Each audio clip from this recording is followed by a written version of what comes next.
সকলে কেমন আছো? তোমাদের জন্য নিয়ে এসেছি এক্সেল এর আরেকটা ছোট্ট ভিডিও। আজকের ভিডিওতে আমরা দেখব কিভাবে একটা টেবিলের বর্ডার সেট করব এবং তার ব্যাকগ্রাউন্ডে কালার দেব এবং তার সঙ্গে লেখার কালারটা চেঞ্জ করব। তো এর জন্য এখানে আমাকে একটা টেবিল ড্র করতে হবে। টেবিলের হেডিং দিচ্ছি স্টেট, ট্যাব প্রেস করলাম পরের সেলে যাওয়ার জন্য। এখানে লিখব ক্যাপিটাল। আচ্ছা, এরপরে স্টেটের নিচে যেতে চাই তো এন্টার প্রেস করলাম। স্টেটের নিচে দেখো চলে এসেছি, অর্থাৎ স্টেট যে লেখাটা আছে তার নিচের সেলটা মানে A2 সেলটা সিলেক্ট হয়ে গিয়েছে, বা এটি হচ্ছে A2 সেলটা এখন অ্যাক্টিভ সেল। এবার এখানে একটা স্টেটের নাম লিখছি অন্ধ্রপ্রদেশ।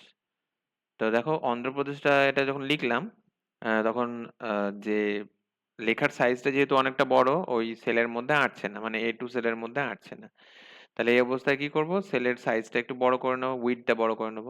এর জন্য বাইরে ক্লিক করলাম এবং এ আর বি এর মাঝখানে যে দাগটা আছে সেই দাগটা ধরে টানলাম বা ড্র্যাগ করলাম। এবার ক্যাপিটাল যে সেলটাতে আছে বা যে কলামটাতে আছে তারও উইডথটা একটু বাড়িয়ে নিচ্ছি। ক্যাপিটালে লিখছি অমরাবতী।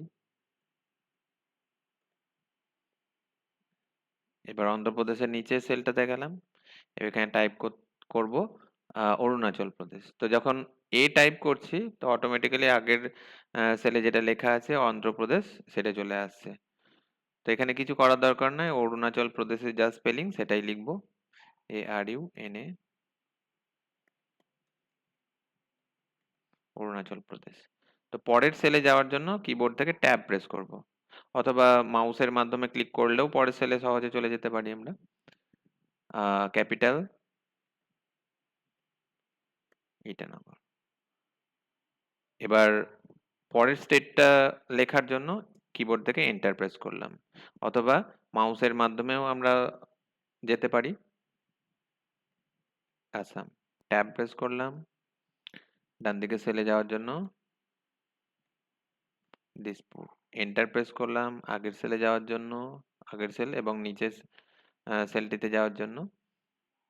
তারপর বিহার। পরের সেলে যাওয়ার জন্য ট্যাব, এন্টার প্রেস করলাম।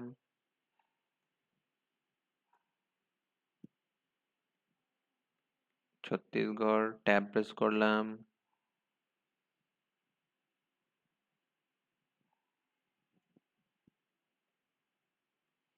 এন্টার প্রেস করলাম। ট্যাব প্রেস করলাম।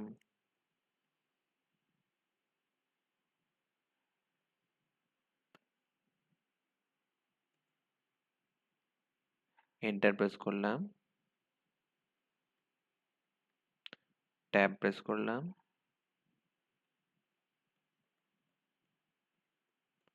এন্টার প্রেস করলাম। ট্যাব প্রেস করলাম। বেশ, তো এইটুকু অংশ লিখলাম। এবার হেডিংটা একটু আলাদাভাবে বোঝানোর জন্য একটু বোল্ড করে দিচ্ছি টেক্সটটাকে, এবং সেন্টারে নিয়ে আসবো অ্যালাইনমেন্টটা। তাহলে দুটোতেই যেহেতু একই রকম স্টাইল অ্যাপ্লাই করতে চাইছি, অর্থাৎ স্টেট এবং ক্যাপিটালে মানে দুটোকেই সেন্টারে এবং বোল্ড করতে চাইছি, তাই দুটো সেলকে একসঙ্গে সিলেক্ট করে নিচ্ছি। তাহলে ক্লিক করে ডান দিকে টানলাম, দুটো সিলেক্ট হয়ে গেল। বোল্ড করার জন্য হোম ট্যাবের মধ্যে আছে দেখো ফন্ট গ্রুপের মধ্যে আছে এই যে বি বাটনটা, এই বি বাটনে ক্লিক করব, তাহলে বোল্ড হয়ে গেল।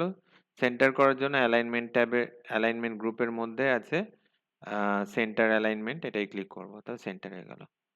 আচ্ছা, এবার আমি কালার চেঞ্জ করব।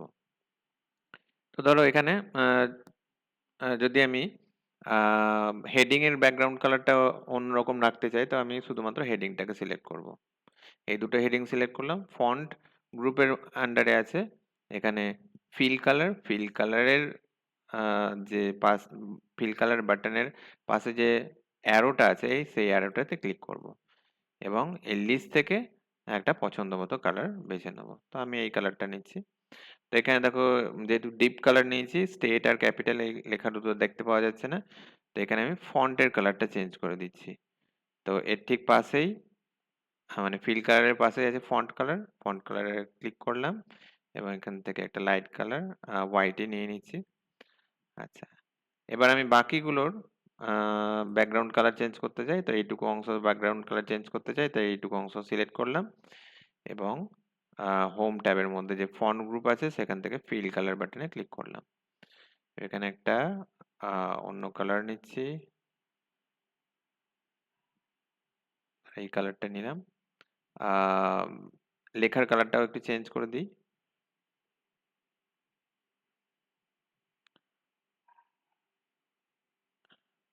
এটা নিলাম। আচ্ছা, তাহলে হয়ে গেল চেঞ্জ। এবার সেলে বর্ডার দেবো প্রত্যেকটি সেলে। তো গোটা টেবিলটাকে আমি সিলেক্ট করলাম এবং হোম ট্যাবের আন্ডারে ফন্ট গ্রুপ আছে, ফন্ট গ্রুপের আন্ডারে এখানে বর্ডার বাটন আছে। তো এই বাটনে যদি আমি ক্লিক করি, মানে যে পাশে অ্যারোটা আছে, অ্যারোতে যদি ক্লিক করি, এখানে অনেকগুলো অপশন পাবো, তার মধ্যে আছে অল বর্ডার্স। অল বর্ডার্সে ক্লিক করব, তাহলে দেখো বর্ডার চলে এলো। এবার আমরা চাইলে বর্ডারের কালারও চেঞ্জ করতে পারি। তো আমি একটু জুম করছি যাতে বুঝতে সুবিধা হয়। তা আমি বর্ডারের কালারটা চেঞ্জ করতে চাই। এই মুহূর্তে বর্ডারের কালার ব্ল্যাক আছে, ব্ল্যাকটাকে অন্য কালার দিতে চাই। তাহলে প্রথমে সিলেক্ট করলাম, সেই আগের টুলটিতেই যাব, অর্থাৎ বর্ডার বাটনে ক্লিক করব এবং একদম নিচের দিকে আছে দেখো মোর বর্ডার অপশন, ক্লিক করলাম। মোর বর্ডার অপশনে ক্লিক করলে এরকম একটি উইন্ডো বা এটা হচ্ছে ফরম্যাট সেলস ডায়ালগ বক্সটি ওপেন হবে। এখান থেকে একটা কালার চুজ করব। দেখো এখানে কালার বক্স আছে, সেই কালার বক্স থেকে অন্য একটি কালার নিচ্ছি, ধরো রেড কালার নিলাম। আচ্ছা, এখানে বিভিন্ন রকম স্টাইল আছে, ইচ্ছা করলে স্টাইল পরিবর্তন করতে পারি। তো এখানে ধরো আমি ডাবল বর্ডার নিতে চাই, তো এখানে ডাবল বর্ডারের অপশন আছে, সিলেক্ট করলাম। এইবার আহ, এই স্টাইলটা অ্যাপ্লাই করার জন্য প্রথমে আমি আউটলাইনে ক্লিক করলাম, এরপরে ইনসাইডে ক্লিক করলাম, নিয়ে ওকে বাটনে ক্লিক করলাম। তাই দেখো ডাবল বর্ডার এবং রেড কালারের বর্ডারটা অ্যাপ্লাই হয়ে গেল। তো আশা করি বুঝতে পারলে।